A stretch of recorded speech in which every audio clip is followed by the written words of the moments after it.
You're listening to an Anazao Ministries podcast.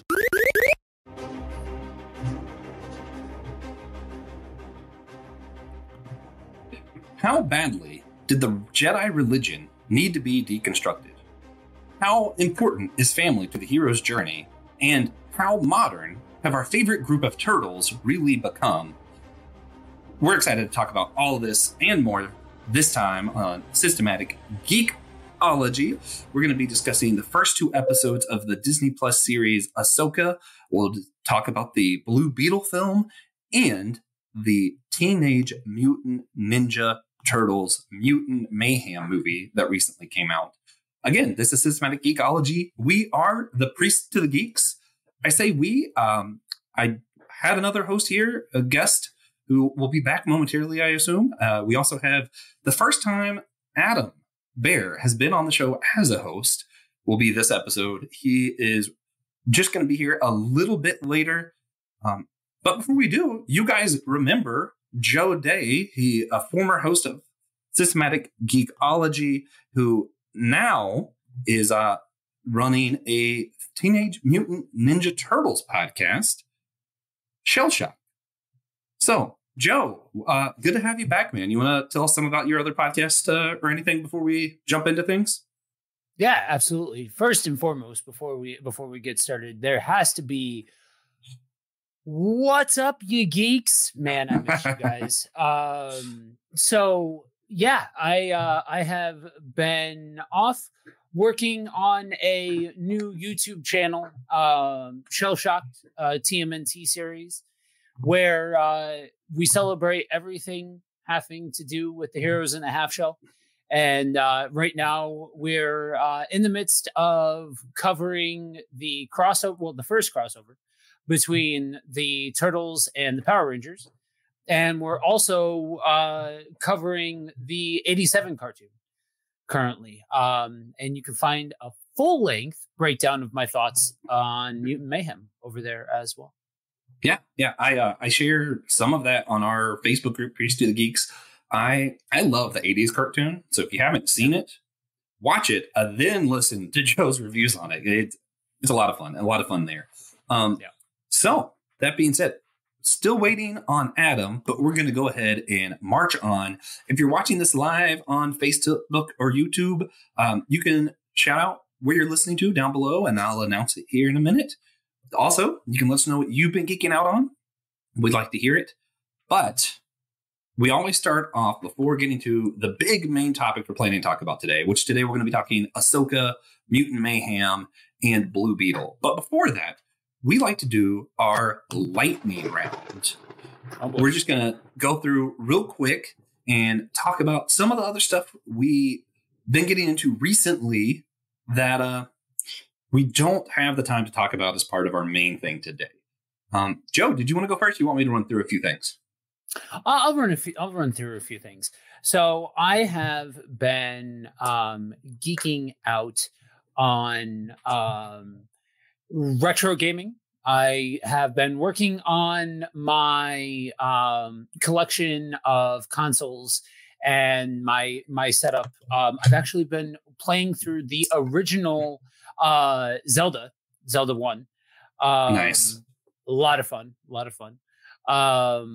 Yeah, I've been also geeking out on music a lot because since I have been away from SG, I have gotten back into the music scene and have started playing again and all of that. So nice. Yeah, there's a lot of good content out these days, and I just really don't have the time to run through everything. For those of you who have been watching some of the What's New over the summer, you know I was huge into Strange New Worlds Season 2. I was able to review everything except for the last episode so far. And you might be disappointed that I'm not making that one of the main topics today, but it's mostly because there wasn't too much to it. It really felt more like the beginning of Season 3 than the end of Season 2. I loved it. It was a little bit of a cliffhanger. You start to see some of the relationships come together of Spock and the other characters, like romance scenes getting on, all that good stuff. And I'm like, yeah, it's cool. but it's more of like a intro to something than it was its own thing. So whenever the next season comes out, I'll be glad to talk about it. But for now, I'm just going to put a little note in here for that. Hades. There is a Hades comic book that started, part of Disney's Villains comic series. I told you guys some about the Scar series, where it's not like their origins. It's more of, from their perspective, what happened during the movies in between some of the scenes kind of stuff is what you're seeing. Scar was really interesting. Seeing we do see the motivation for the hyenas. I love it. It's still going on. I skipped over Maleficent because a lot of people have superhero fatigue, but I've been with Disney too long and I just have Maleficent fatigue. I'm tired of her. Hades, though, I love Hades. And this fantastic intro, really cool, getting to some like classic Greek mythology, but obviously with that Disney child-friendly spin. But the art's really nice. I always like the art around Hercules, so it's cool. I feel like I would be very into both a Scar and a Hades comic, because you're talking about like the stuff that was popular when I was a kid and growing up and all of that kind of stuff. One of the things that I did forget to mention is my wife and I have started going back through the Arrowverse now that it's completely wrapped up. Starting back from the beginning, and we're watching it in chronological order. So we're jumping from like series to series by episode to like watch it in order. It's fascinating. I'll say, I think that makes my head spin thinking about it. Like there's so much there, so much content. Lots of cartoons on Hulu to mention. Futurama is back with a new season. Really, there's nothing too deep to talk about. I just think Futurama's funny. There's a few episodes I could talk about, but that would be if we did our own Futurama episode or series or something. I don't feel like it needs to be like a main thing. They Solar Opposites, they brought back and replaced the voice actor who was Rick from Rick and Morty. I don't remember his name because I never cared that much. I just know he's bad now. Solar Opposites it's fun. It's cool. I enjoy it. And this week they're bringing back Disenchantment. I forget the name of it for some reason. I love that series, though. That series is actually interesting. It really does a lot of deconstruction of how we do our fantasy stories through comedy. So I enjoy it a lot. Hulu's doing a lot with all of those. I know they're bringing back King of the Hill as well. There was another thing coming out soon that I wanted to mention. Obviously, One Piece. A lot of One Piece stuff. In the anime, they finally got to Gear 5. Some of the animation there, they're talking about how that's going to make history for animation stuff. I'm excited about that. And then, of course, the live action One Piece starts this week. I'm very nervous. I'm obviously going to watch all of it and either rave about it on here about how angry I am or go on about how excited I am. One of the two. So we'll see. Can't wait for that. That being that, I think I'm good with what's been going on new other than our main topics. Did you have anything else you wanted to add, Joe?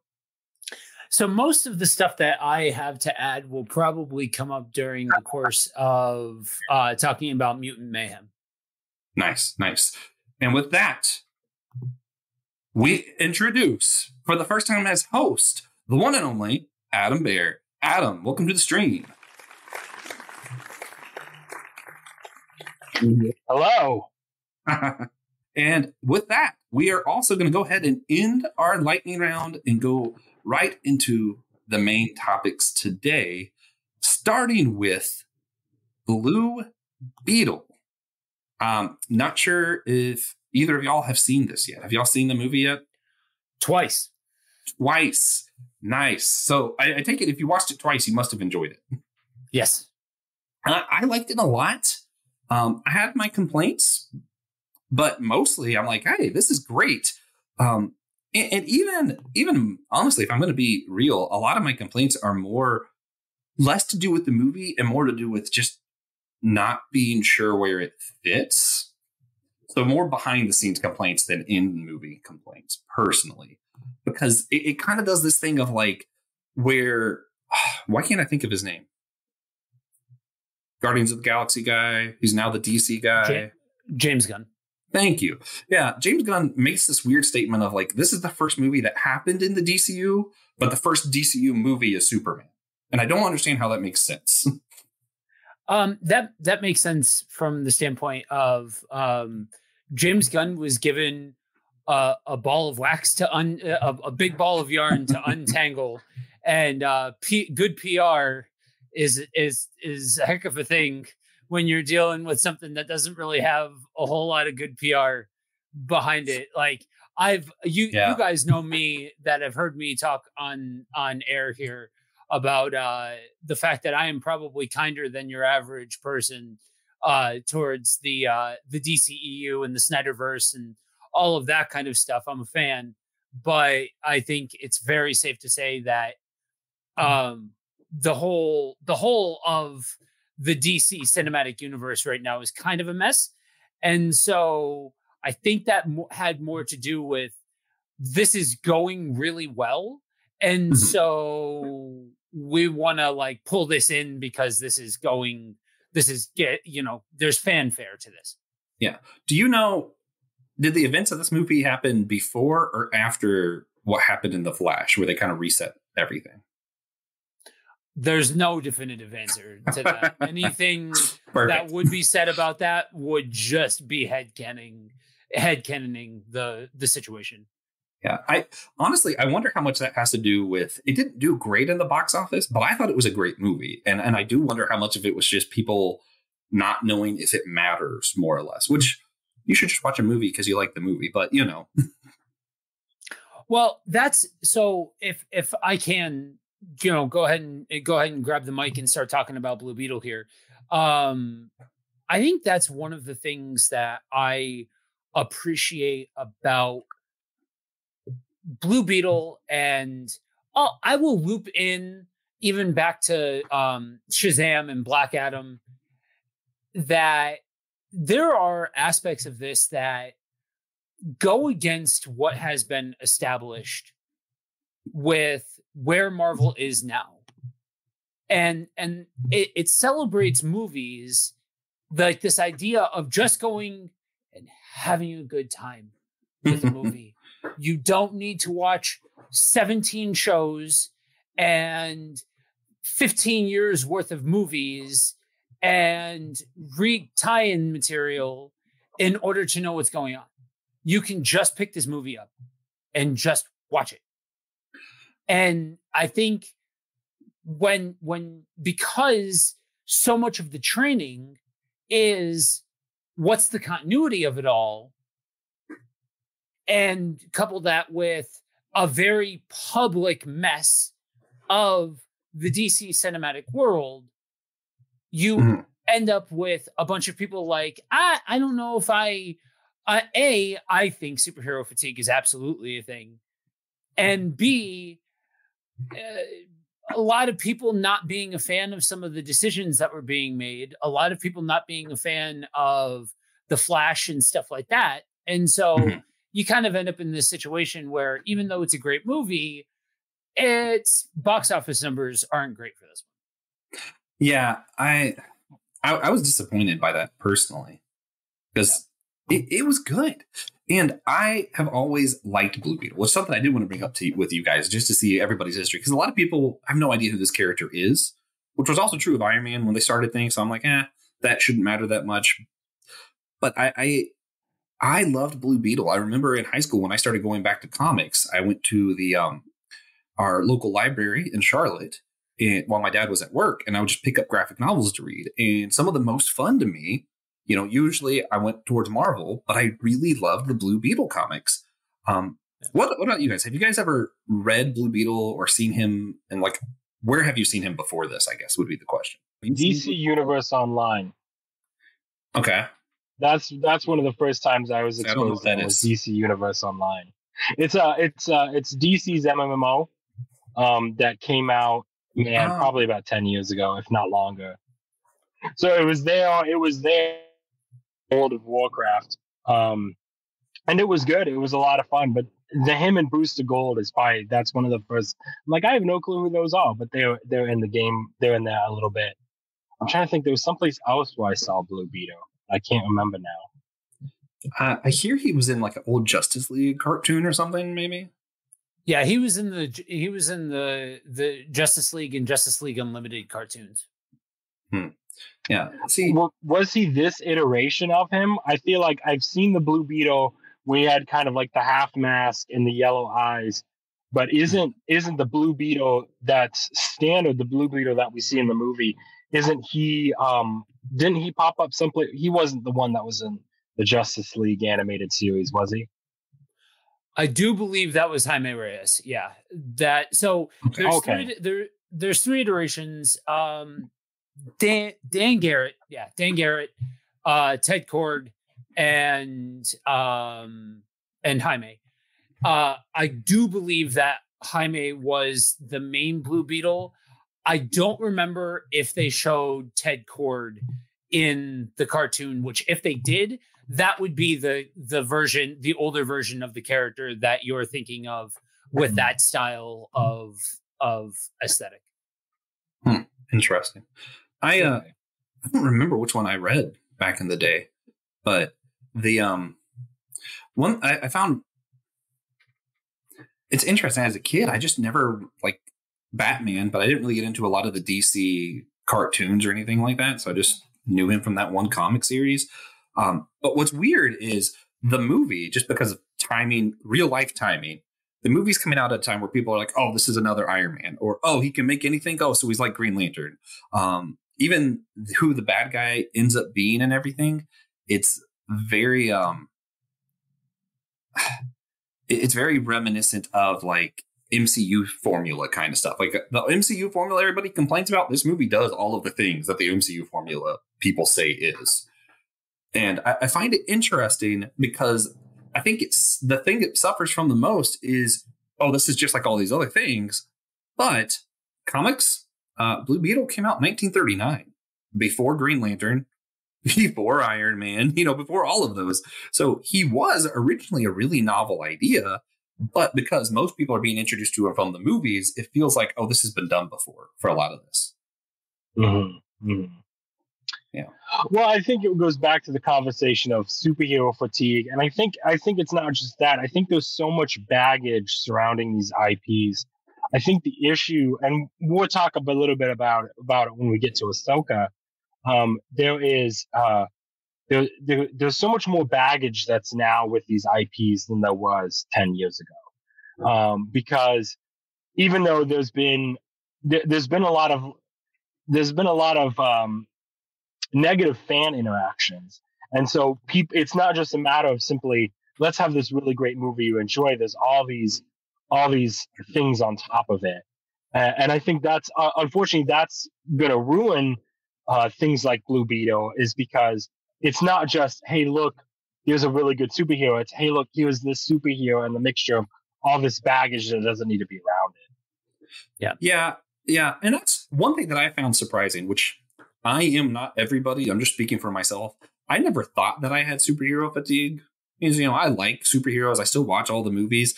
But one of the things that I realized while watching this is how relieved I felt that it wasn't some kind of spin on. And I realized that's been a lot of my frustration with your more recent superhero movies. It's this superhero, but we changed something about their genealogy. We changed how they look. We changed this. It's this superhero, but it's also a spy thriller. And we don't really get it's just a fun superhero movie. And I watched this and I was like, and I think also because I went into it expecting it to have a lot of commentary on ICE and, migration stuff. And it was, they mention it, but it was just a superhero movie, man.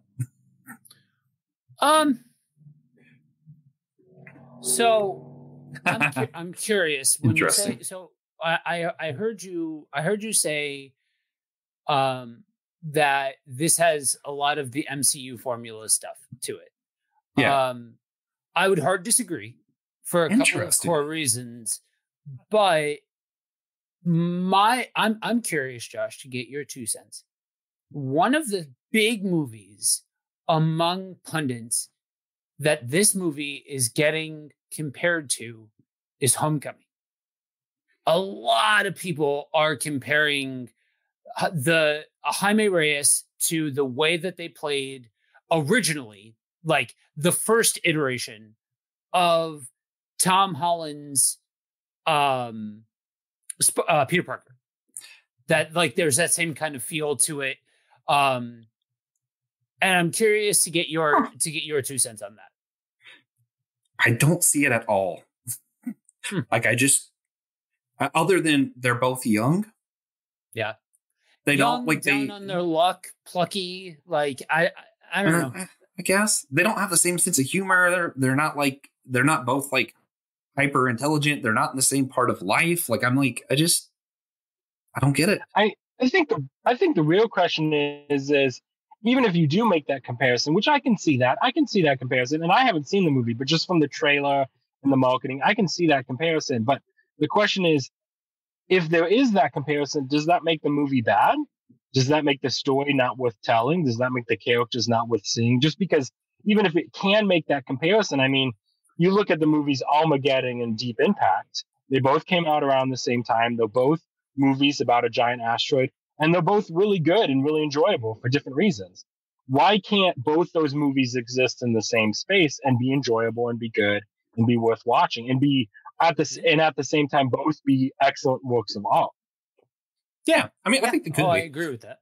If I were to make the comparisons, for me personally, it was really weird. Parts of it felt very much like old superhero movies of like old Superman, Tobey Maguire Spider-Man, of like, I was watching this going, this actually feels big. Somehow in the MCU, and I love the MCU, somehow even when they do like galaxy stuff, it never feels big. But this one, I was like, this felt like this city felt larger than life. The character feels larger than life. And I was like, this is wild. And yet it still had a lot of your very down-to-earth comedy. This is a family that's down on their luck. The bad guy is kind of like an in-town bad guy. And it's like, how it somehow manages to both be like down, like on the ground and also huge. And I thought that balance was really interesting. Yeah. Definitely agree with that. Yeah, I think for me, one of the biggest things that I appreciated about this, and it's funny because I would compare this movie more closely to Shazam than I would to Black Adam, because I'll be the first one to admit I appreciated Black Adam very, very specifically because of where I'm at in ministry, who like what I do, all of that kind of stuff. Like Black Adam was a very like, if you could cherry pick a perfect test audience for a movie like Black Adam, I would be your guy. With this and a movie like Shazam, it just was fun without feeling like it had stakes and it had weight. Mm-hmm. And it was there were movies that you could build a world around, but for me, this was a breath of fresh air, just in a different direction. And I try to get away from comparing it to the MCU because it's different. It's not, some people like the MCU, other people don't, whatever. That I think has more to do with your own personal taste and is irrelevant to whether or not the movie is actually good or not. But I think in this case, these were characters that have legs to them that that I could see being a part of something bigger. Oh yeah. You definitely don't watch this and think, I hope that's the only time I'll see these characters. You're like ready for the next one. It's almost like when you watch a good TV show and you're like, okay, let's go ahead and start the next one. I know it's too late, but I have to finish. And you're like, oh wait, I actually have to wait. And I love that.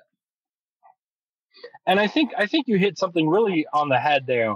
Part of the issue is the fact that we have this culture right now, this nerd culture of comparing everything to everything else. It's like we can't just look at things in an isolated standpoint of, did it have good characters? Was it good storytelling? Did I like the people involved? We don't have that anymore. It's this constant need to compare it to one thing to the other. It's like, and it's just like what I was saying before. They can all exist in the same space, and maybe Iron Man 1 is better than maybe Iron Man 1 is better, but that doesn't mean this is any less good or any less enjoyable, any less fun to watch. As the Marvel guy, I'm going to go on record and say I enjoyed this more than Iron Man. Oh yeah, yeah. But as the DC guy, I'll go on record and say I can see how do I say this? I can see what everybody loved about Tom Holland's Spider-Man. Mhm. Like I can. And I can see that energy, but it took me seeing a different character displaying that energy for me to get that.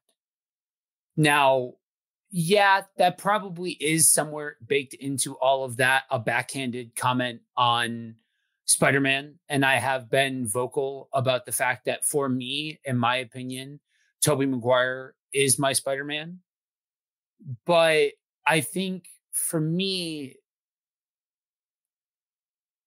I can see how, I saw hints of this elsewhere. I saw bits of this in these other movies. This energy is over here and all of that kind of stuff. But you go take it to something sci-fi, right? For how long have us as Trek fans been like, what in the wide world of sports is the point of saying, oh, it has to be, you can't be a Star Trek fan and a Star Wars fan? That's stupid. So I agree with Adam that it's acceptable for us to just say, I really enjoyed this. Like I personally, yes, for me, this is like a new breath of fresh air. I'll say it like that. Like this is a new breath of fresh air for comic book movies. And these are the comic book movies that I would go out to see. Marvel lost it. Like several movies ago, I have zero interest in going out to see another Marvel movie. For me, for all intents and purposes, it's done. That's my choice. That's not everybody's choice. But to me, that's what I love about this is it's like, it feels like a fresh start again. Yeah. I personally, some of my least favorite and most favorite Marvel stuff was in Phase 4. So I don't get all of the complaining, especially off of Guardians 3. I'm like, that was just one of the best movies they've done. Maybe the best they've done, which is ironic because that's James Gunn. When I was doing the thing, though, I'm not saying that it feels like MCU. It does not feel like MCU at all. I really feel like it has its own unique feel to this movie. Blue Beetle doesn't feel like Iron Man. It doesn't feel techie. It doesn't just feel alien. It somehow just feels like Blue Beetle. And like when I do the comparison of like the Marvel formula or people, I literally just mean like the tropes. There is bad guy version of Blue Beetle, right? We have a comedy guy here. We have the popular actor. Like those things are there, but it doesn't feel like that to me. Right. So yeah, that's just all me. I'm moving along. Okay, go ahead. Real quick, just because as a DC guy, OMAC isn't really like, yes, if you're speaking in terms of the movie, OMAC is not or is like they set it up obviously to be the bad guy equivalent to Blue Beetle. There is actually a bad guy equivalent to Blue Beetle from the comics. OMAC is the like the building blocks for like Brother Eye for Batman and all of that kind of stuff. Like it opened the door wide for a lot of concepts. That's a big part of why, beyond just the characters, it's a big part of why I'm like, okay, we need to start building the new DC cinematic universe around this, because now we can get past, we don't need to see the pearls and popcorn. We don't need to see young boy Superman. We don't need to see origin stories anymore. Let's just get off to the races. Let's just start building a universe. You know what I mean? And yeah, I mean, there's more that could be said about this if we were to turn it into a full-on conversation about Blue Beetle.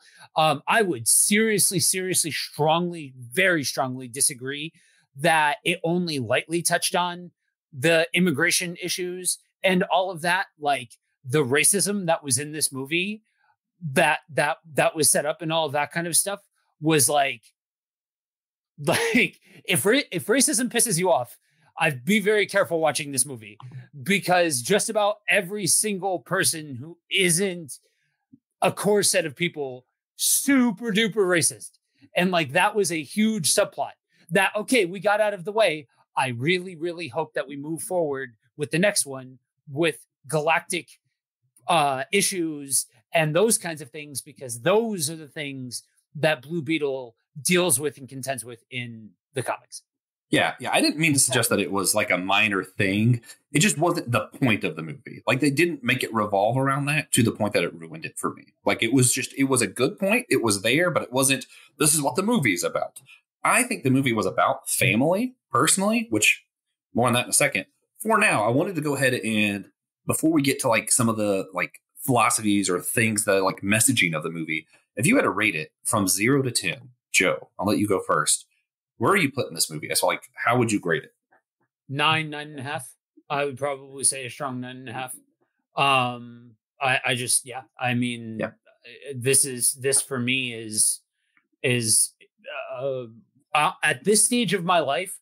It wouldn't have been at an earlier stage of my life. I would have hated this movie. I would have thought it was bubblegum. I would have thought it was not good. But I think at this stage, this is exactly what I'm looking for in a superhero movie. Yeah.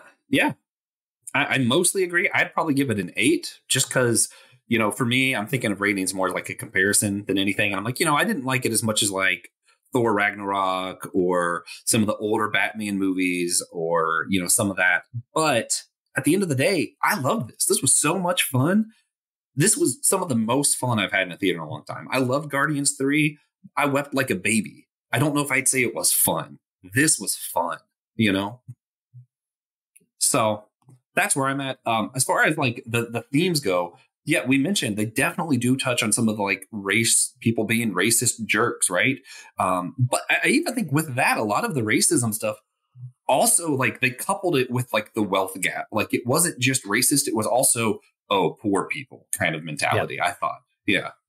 And I don't know. To me, that felt very real, like where I live in the Charlotte area and outside Charlotte. I'm like, yeah, no, there's definitely this, like, those are the people with money. They get to do those kind of things. And we're the people without money and we get to do these kind of things. And it's like that separation, totally real. And it made the movie feel really grounded to me.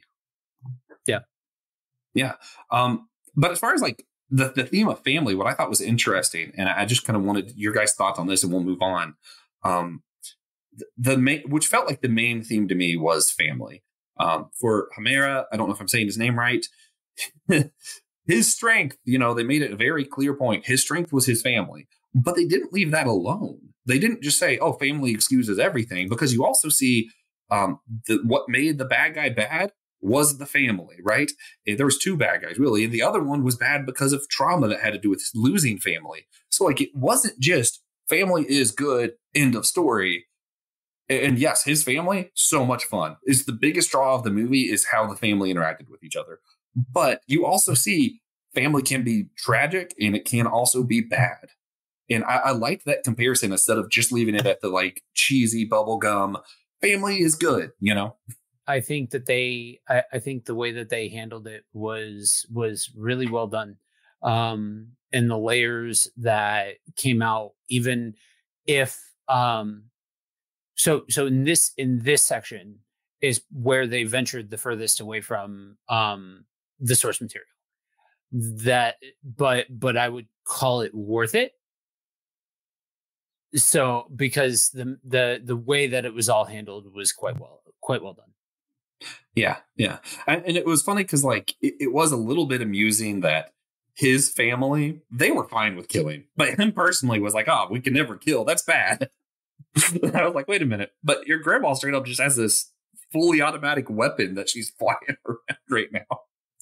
It was good stuff. I loved this movie. I loved his family.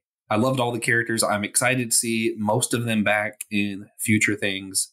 So, yeah. I don't really, I didn't see the movie, and, I saw a lot of, I watched some commentary on the movie to decide if I wanted to go see it. And the consensus that I've seen is, that it's good. And, I hear a lot of the same complaints about things. But I think it's great. I think if you guys saw it and really loved it and had a really enjoyable experience, I think that was the most important thing. Yeah. Checks out. Well, in that case, Joe, the whole reason, the main reason I wanted to have you here is because of your expertise. Unfortunately, I've yet to be able to see this. I also still haven't seen Across the Spider-Verse, but whatever. Teenage Mutant Ninja Turtle movie came out. Mutant Mayhem. I hear that the hype, it's not only worth the hype, but the hype isn't hype enough, is basically what I'm hearing. Could you break it down for us? What is this movie about? What's your relationship with the Turtles? And Adam and I will talk about some of our history with it later on, but I need to know something about this movie. So this is the first real attempt to make the Turtles teenagers. For as much as they're the Teenage Mutant Ninja Turtles, they haven't really been teenagers per se. And this was the first time that there was a major push to make them teenagers. And that, I think it was done quite well in this. So I have been a lifelong Turtles fan. I got into it by way of the 87 cartoon and the 90s movies. My favorite series is 03.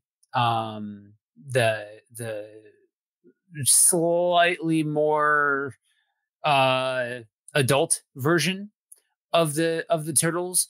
And so for me, I wasn't sure if I was going to necessarily dig one that was for kids, but one of the things that I always say on the channel is that this series, the beautiful thing about Teenage Mutant Ninja Turtles is that there's so many different on-ramps. Every generation has their turtles. And to me, Seth Rogen set out to create a new generation's turtles. And he did that. In spades, he did that. And this movie is made by somebody who grew up loving the 80s cartoon and used the 80s cartoon as inspiration to make the Turtles teens. I will give a fair warning that this movie, if you're a stickler for the age-old story of how the Turtles came to be and the relationship with Splinter and Shredder and all of that backstory, this movie does not do that. It sets out to create a whole new canon, and I'm here for it. I think they did a phenomenal job at that. The way that it pulls in so many different characters and so many different Easter eggs and so many different nods, it doesn't require you to be a Turtles fan in order to watch this movie, but it absolutely rewards you for going into this movie a Turtles fan. Because the reality is that a lot of the parents that are going to go see this with their kids are the ones that grew up on the 80s cartoon. Oh yeah. I did love that 80s cartoon personally. Adam, I wanted to ask you before we get too much further into this. Have you seen the movie yet? I haven't seen it yet, but I was curious. I haven't. I have not seen the movie yet. I don't know. It's one of those. I'm gonna do a little bit of a hot take.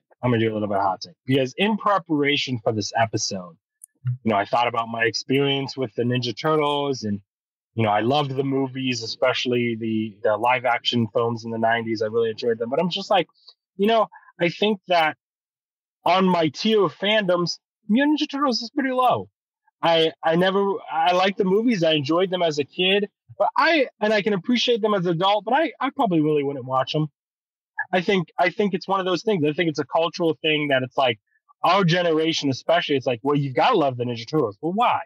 Why do you love the Ninja Turtles? And I think that's a really interesting question to ask people who like the Ninja Turtles. Why do you like the Ninja Turtles? Because I think for me, I always said I like the Ninja Turtles because that's culturally expected of me. And I'm just like, maybe I think they're cool and I think they're good, but maybe I really want to hear why you guys like them so much and really hear what gets you guys excited about them. Well, great news. I know Joe was an expert, but I just kind of want to throw out turtles are easily my favorite animal, so I'm just already biased. I love just love turtles. I love the commodity and like the culture of like these guys who are training. They're martial artists. I've always had like a thing for martial arts. Not only did I enjoy it as a kid, I participated in martial arts, did a lot of MMA in high school and a little bit in college. So I love the just kind of that aspect, the goofiness, the fun. Really, it's some of the most fun group ever. And, I grew up 80s cartoon, those 90s live action movies I loved. But mostly for me, I love the Turtles video games. I got really into those. Me and my brother would play those, and we'd had so much fun. They're like side scroller, button mashing. But man, it was great. It's really, I think it's, maybe this is a terrible answer, but a lot of it for me was just vibes. I was like, this is fun. It's a good vibe. They're turtles. We're doing some ninja moves and it's just accessible. So it was something that me and my brother were really able to bond over too. Yeah, that, I think for me that it's a lot of those things that you had said. For me, it's, I also grew up in a combat sports household. I grew up outside of Philly, and so boxing is like a religion out here in a lot of regards. And so that, like anything having to do with the physicality portion was part of it when I was a kid. But the story for me is a big part of it, like the canonicity of everything. When you go back to Mirage Studios and you look at all of the preponderance of backstory with Mirage Studios, when you go to IDW and everything that IDW has added to it, phenomenal. Like I said, 2003 for me was a huge thing. Like that series was a lot of fun. And I do rank that above 87 because eventually 87 does become a little reductionist in the fact that it is a giant toy commercial for a lot of it.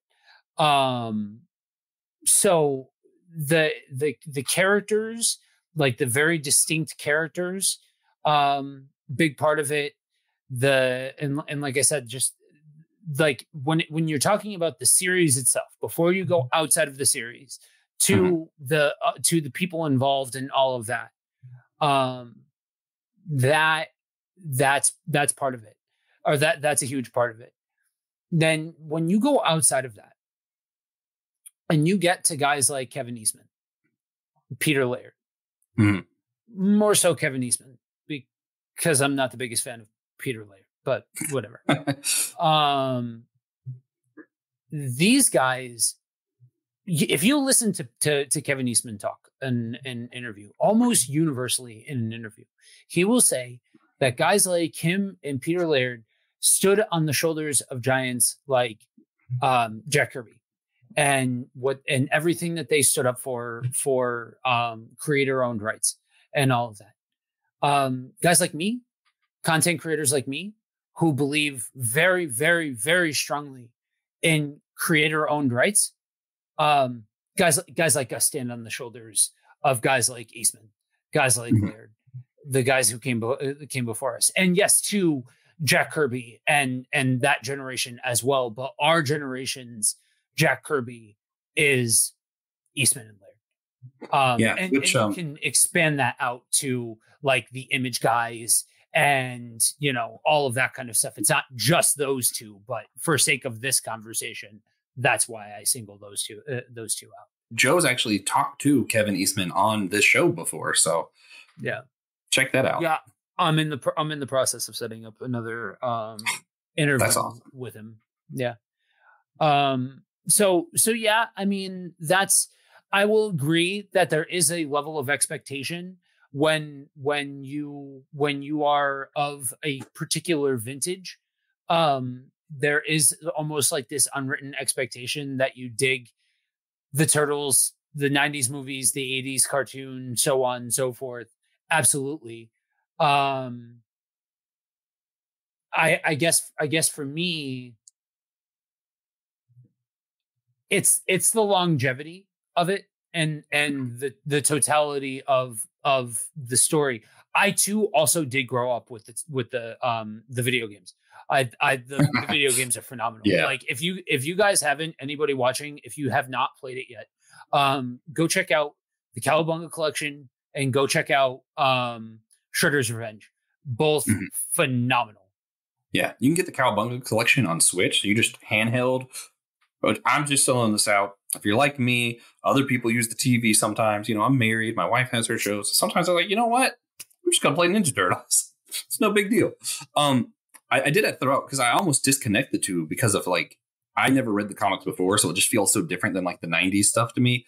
But I think I always just really liked the Ninja Turtles. But I don't think I loved the Ninja Turtles until The Last Ronin. When I read that comic series and then The Lost Years, man, just the character building alone. And that was a story that was written by originally by Eastman and Laird like 20 years ago as a this is how our universe, like the original Mirage universe ends. It's kind of like their version of The Dark Knight Returns. And so that is kind of why that like fits in so well with the Turtles canon, is because it wasn't created like after the fact recently. Like it really was created 20 years ago when they were still working together and all of that kind of stuff. Yeah. Well, we could do that forever, but I did want to bring it back to actually just talking about the movie. You mentioned, and I know a lot of people have complained or talked up about, there's been a lot of changes to the Turtles through this movie.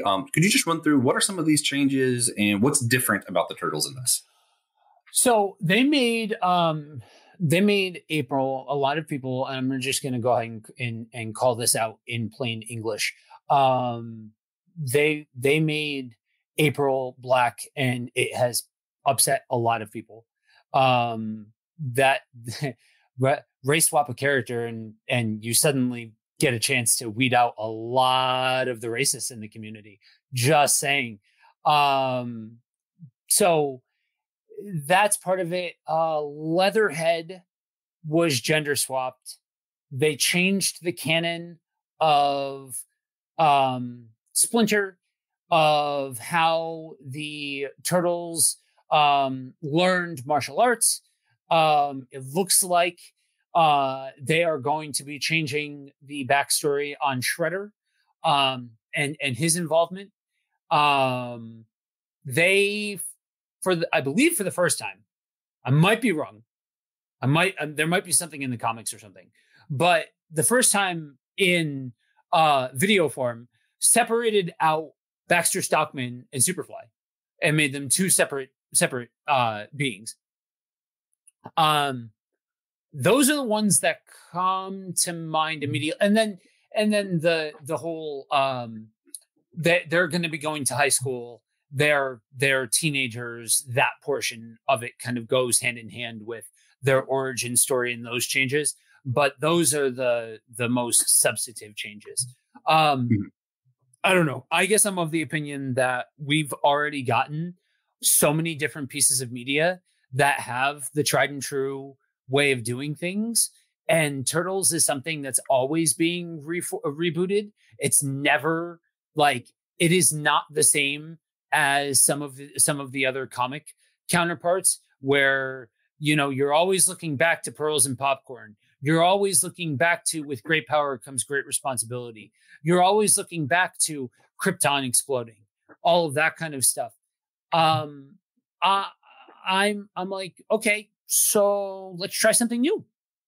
You have all of these different examples of how that was done really, really well before. Okay, fine.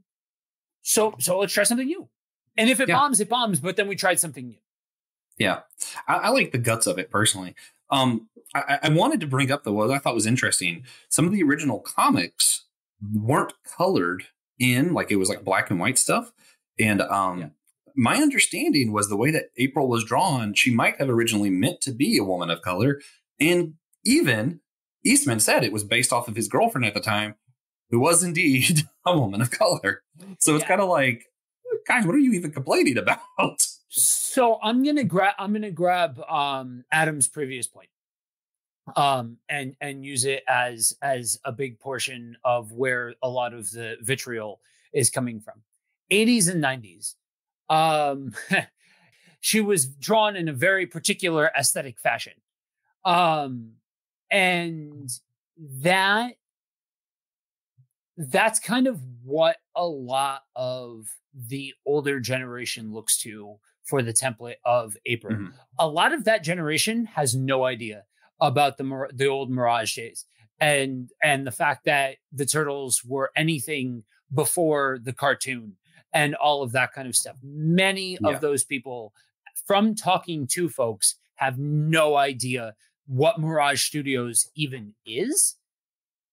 Mm-hmm. And so that's kind of where that's coming from. It's very solely based off of the canon of the stuff that's awarded, because the reality is that we are a generation, unlike many others, that are nostalgic to a toxic level.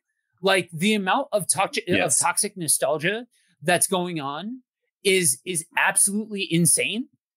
And so the fact that, like, so as somebody who's lived in New York, right, I can tell you that if they would have made April look the way that she did in the 80s and 90s, that would have not been authentic to New York. It just wouldn't have been. And that the way that they did that was perfect for the story that they were telling.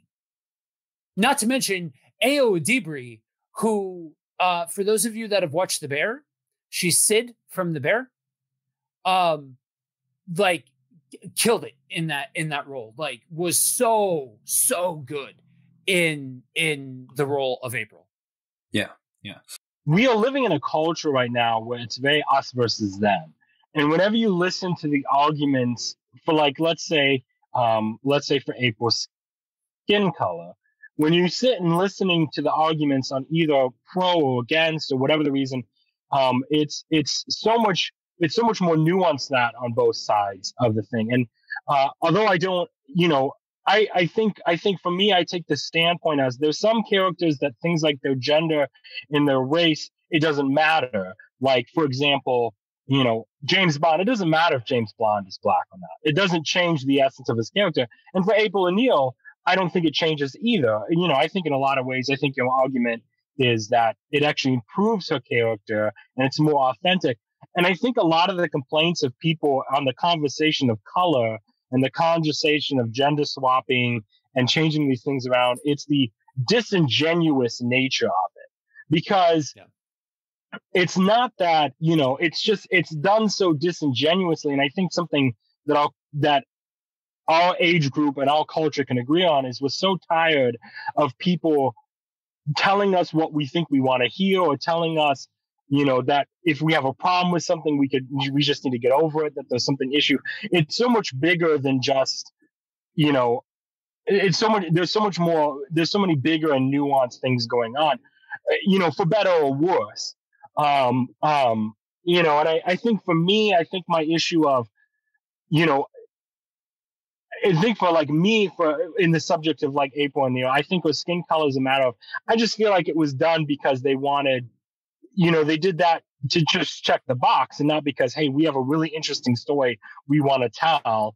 And maybe I'm wrong. And I think for me, it's because I have negative feelings towards Seth Rogen to begin with. I don't think he's a very nice person. And I think it's pretty evident when you listen to him talk, that he really, that he's really cruel and mean. And so I have a negative feeling towards any decision he's going to make. And that's my personal biases.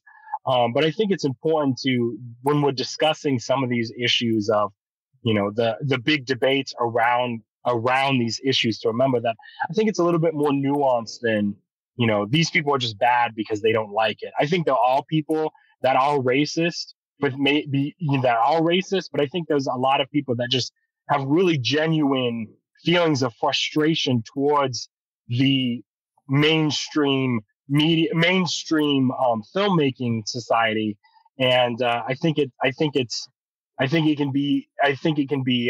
important to remember that. You know what I mean? Does that make sense? Yeah. Couple things before you respond, Joe. I see what you're saying, and a lot of it is like the complaints that I have when Disney's live action, they do a lot of like swaps and stuff like that. I'm not going to do anything specific because whatever I choose specifically will upset somebody. The thing that really usually bothers me is when you tell the exact same story and you just change something, because then it's like you're saying, oh, no, these people have to have our stories, instead of saying that there's value in their own stories. You know, like we can't just tell a new story and build up their own characters. We got to give them ours. I mean, that's not, other cultures are valuable. Let's tell their stories, you know? And I think with this, it seems like, and I'm not sure, which is why I wanted to go before Joe did, it really feels like they're telling a whole new story. And I think that's why it didn't bother me of the idea of April being different, because if you're going to tell a new story, tell it as authentically as you can. But if you're just going to do the same story and just replace characters, it feels like you're just trying to check boxes. And that's when I'm with you, Adam. And I'm like, I don't like that. And I think initially my gut reaction, because I have negative feelings towards Seth Rogen, my gut reaction would be like, oh, here we go again, another one. But at the end of the day, you know, listening to you, Joe, speak, I'm like, Joe makes some really valid points. At the end of the day, it really doesn't matter. And, you know, it's one of those character traits that I think, Joe, you make a really good argument that it actually improves her character and is more honest to the original character, and that she was originally changed to fit what television show makers thought would sell toys better, you know. And so I agree. I'm convinced by your point of view that at the end of the day, it's better to have done this than, let's say, you know, appeal to that 90s toy manufacturer kind of mindset. Does that make sense? Yeah. So I'm going to say this, and then I gotta bounce. So I would agree that if it were the case of just changing things for the sake of changing things, I think sometimes that's problematic. I think other times it doesn't matter. But I in this situation, in this scenario, without pulling in anything about Seth Rogen, this was authentic to the story that they were telling. And I guess I'm of the opinion that working, and again, I'm shaded by the fact that I am in multi-ethnic ministry. I absolutely celebrate when the fact that people that don't look like us get an opportunity to be shown, because for like years, for decades, for a very, very long time, it was only people that looked like us. I agree with you completely. 100% what you can believe. I think at the same time, I think the problem is you have one side of this argument that's not expressing themselves.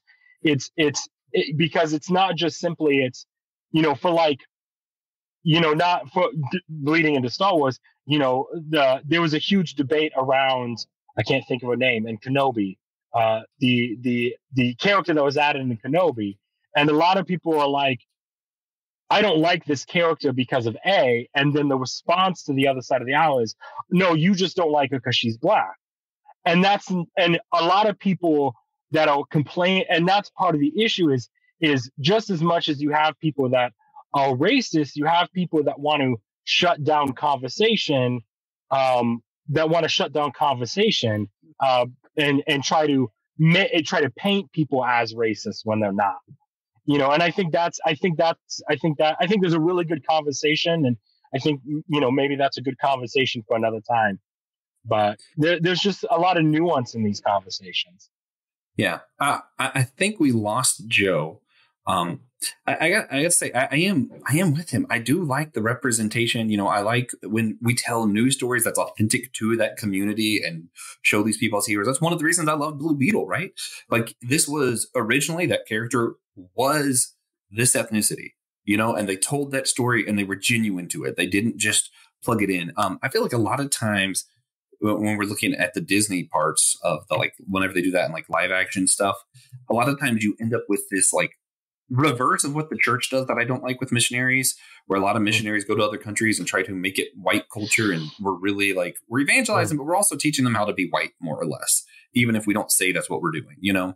And I feel like a lot of the times you get that like in reverse when you get these movies of, oh, we're going to show these other cultures and stuff by making a movie that is based on white culture, where all the characters act just like, you know, we do, but make them look different than us. And I'm like, I mean, yay, I'm glad representation, but why not be authentic to the culture? And it's not just that. It's also, it's just like, we want to celebrate other cultures and we want it to be good. We don't want the pitch to be, hey, this is a movie about a Latino family, and so you should like it because it's about a Latino family. It's like, this is a story about a family that's really strong and really good, and they're Latino, and that's a part of who they are.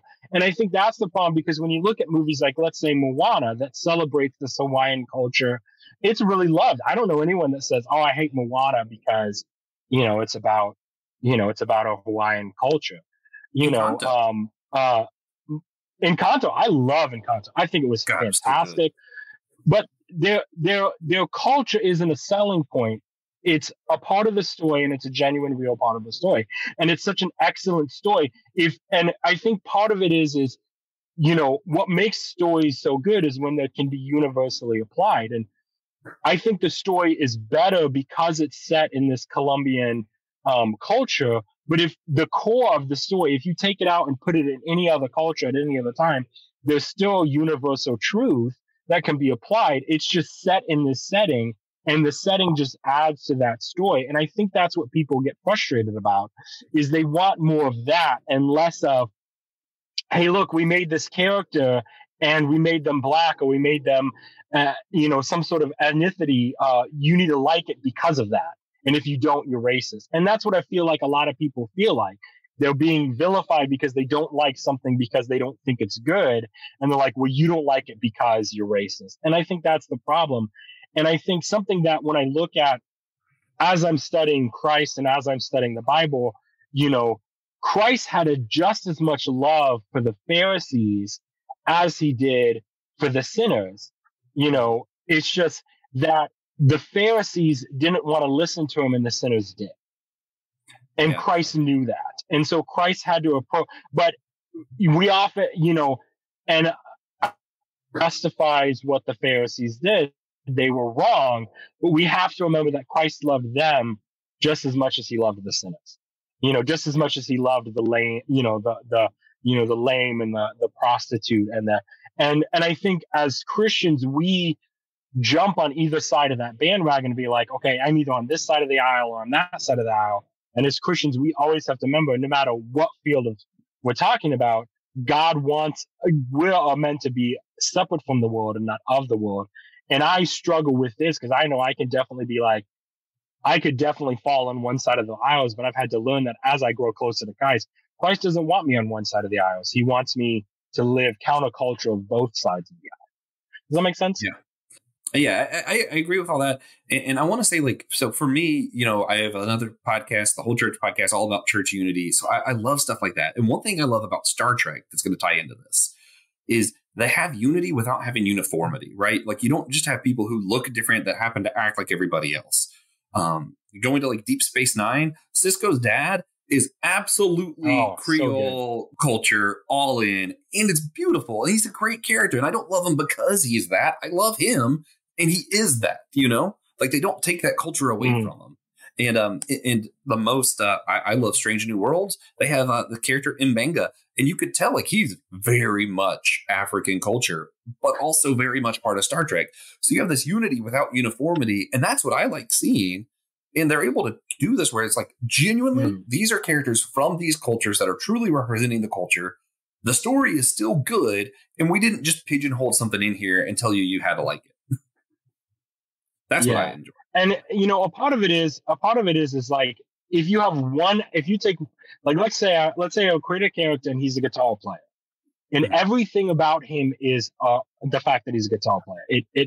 it defines every single aspect of the character. He's a completely one-note character. He's just about guitars. That's a pretty boring character. It's a pretty disingenuous character, an uninteresting character.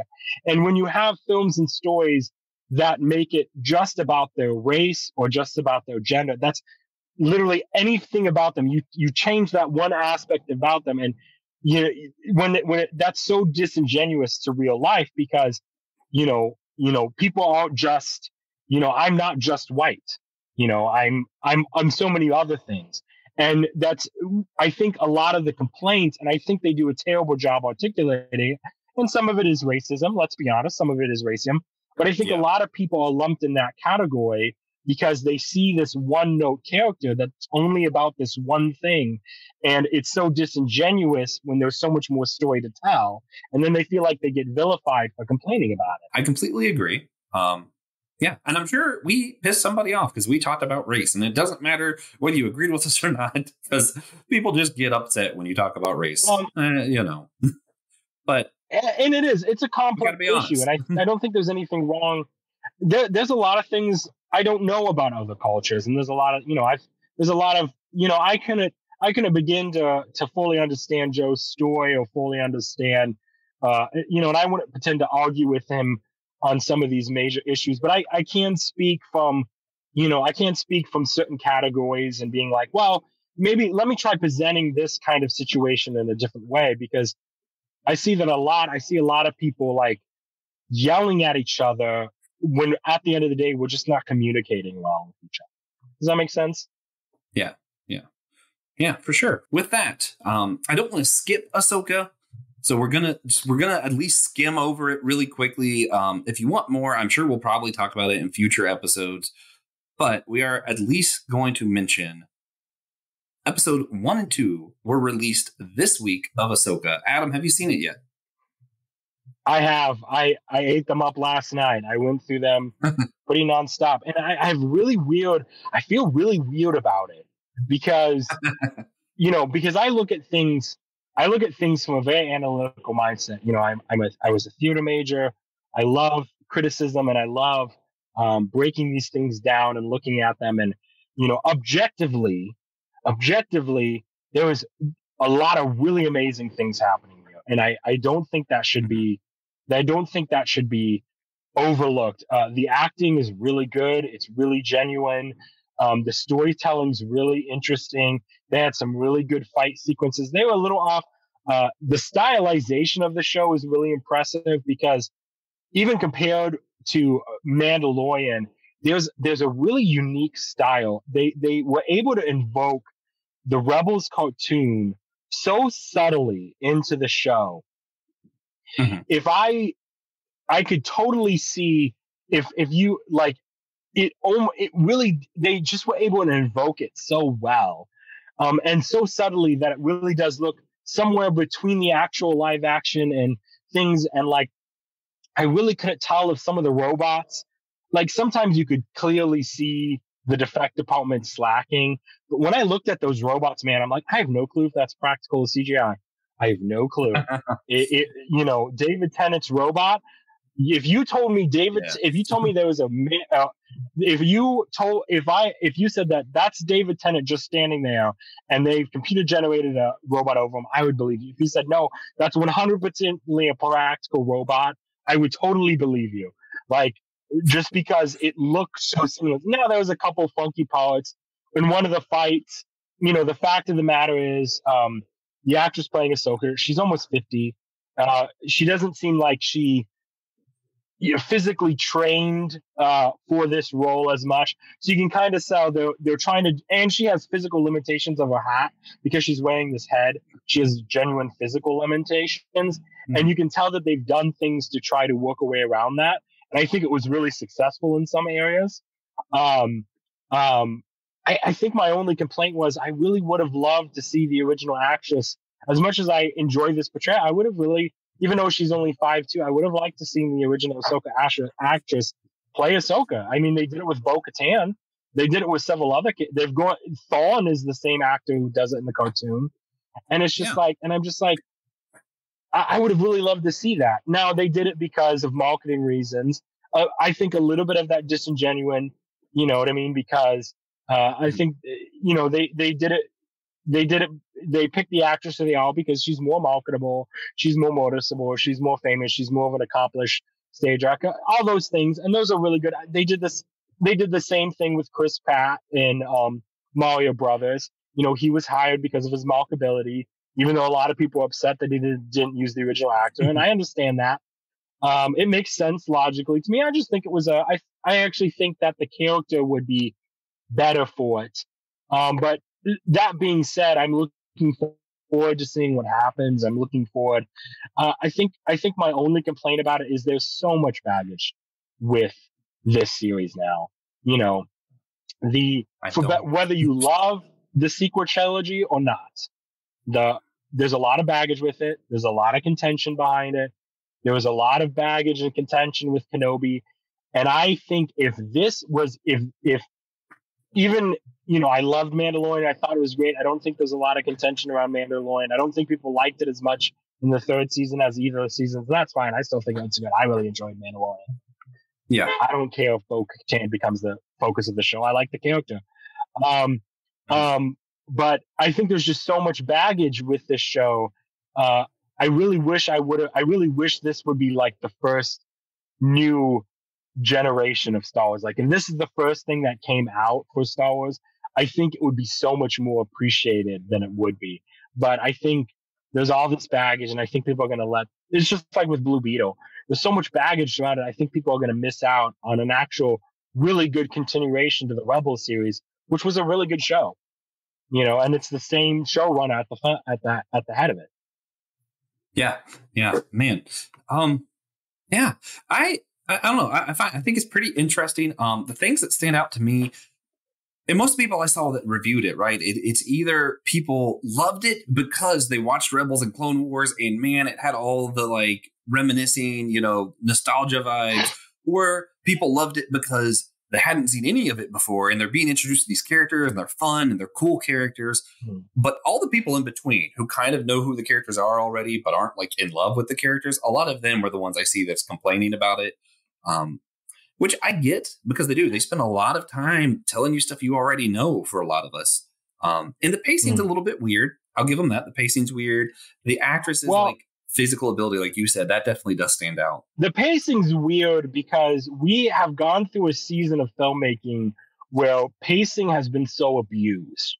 And I use that word loosely, but when you look at the original Star Wars, and even in the episodes, there was an up and down effect to these things. Mm-hmm. There was an ebb and a flow. The most recent Star Wars few movies, it was especially Rise of the Skywalkers, go, point to point. And they did this in Mandalorian too. They did this in Lord of the Rings, Power of the Ring. It's just from beat to beat to beat to beat to beat. There's no sense of time. There's no sense of space. There's no sense of storytelling. In any good story, you have to have these moments of up and down. You have to have these moments to catch their breath. And I actually think if you compare this movie to the original trilogy, you'll see a lot of similarities into the ebb and flow of things.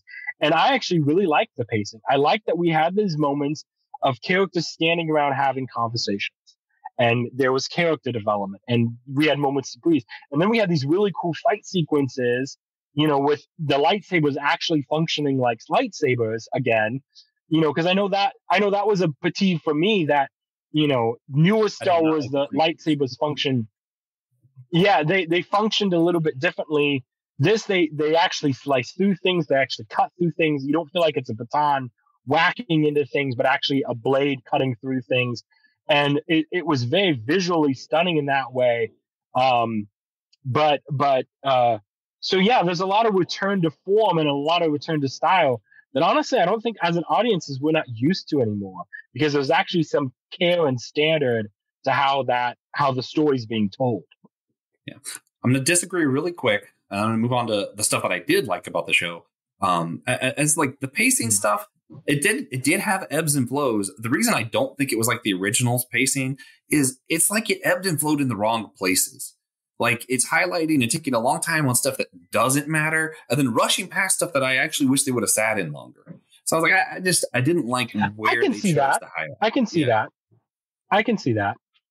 Like the tea scene for me was weird. I was like, what? Why?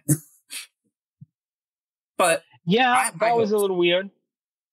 I do have high hopes. The thing I was most excited about is the thing that I was originally the most worried about. If you know Ahsoka's history, she has this whole history where she started being trained as a Jedi, became a Jedi Knight, left it, deconstructs her faith as a Jedi, realizes all these things about the Jedi Council are just actually kind of evil. They're kind of kidnapping people and forcing them to behave certain ways, and it's actually just a cult. She leaves that. She's not ever becomes a Sith. She's just kind of this in-between place, and she's struggling with what she believes, where she wants to be in things, and like what is her identity, right? And they kept doing this stuff in like Mandalorian, Boba Fett. Whenever she shows up, they just keep addressing her as a Jedi, and I'm like, great. They're just going to act like all of this really cool struggle with her identity never happened. Then the show starts. The Skrull, formerly a Jedi, formerly. Okay, so we're getting back to she's not a Jedi. And they even do a callback when you see these two bad guys that aren't really Sith because they have orange lightsabers, not red. And they go, we're no Jedi, calling back to Ahsoka's battle with Anakin when she's fighting him. And he accuses her of doing something that Jedis can't do. And she goes, well, I'm no Jedi. And she does it anyway. And it's like, oh man, they called that back. And you see this like comparison of Ahsoka and who we are assuming Sabine's going to become her Padawan or her apprentice, whatever. And then you see this guy who's not really a Sith, who was a former Jedi, training this other girl who has Jedi Padawan braids in, but still has an orange lightsaber. So you see these, it's almost like instead of Jedi versus the Sith, we get this not quite Sith versus not quite Jedi. And that's a dynamic really interesting. I think it's really interesting too, because I think you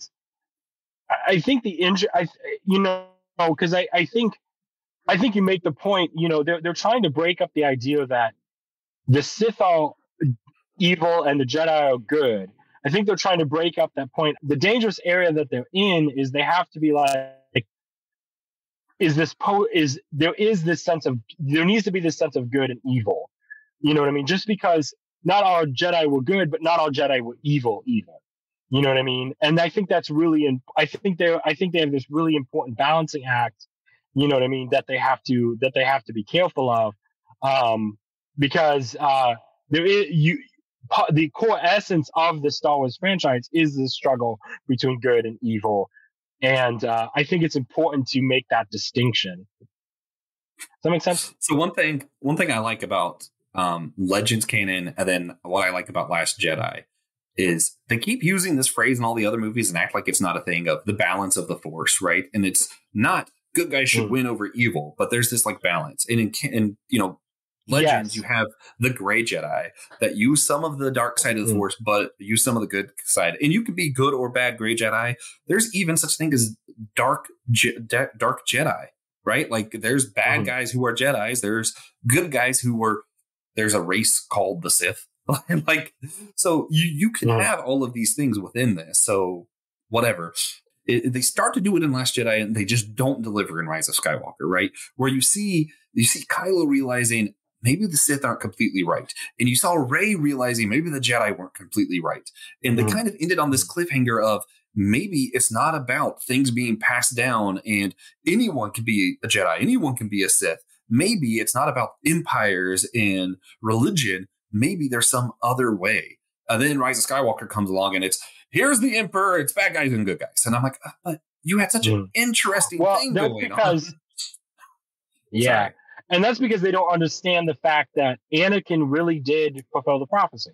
Anakin really did bring balance to the Force. And that's what's so interesting is the balance was no Jedi and no Sith, because they both had their issues. And that's what we forget. And I think, to your point, I think that's the focus that they need to focus on, is that is the concepts of what is the light side, what is the dark side.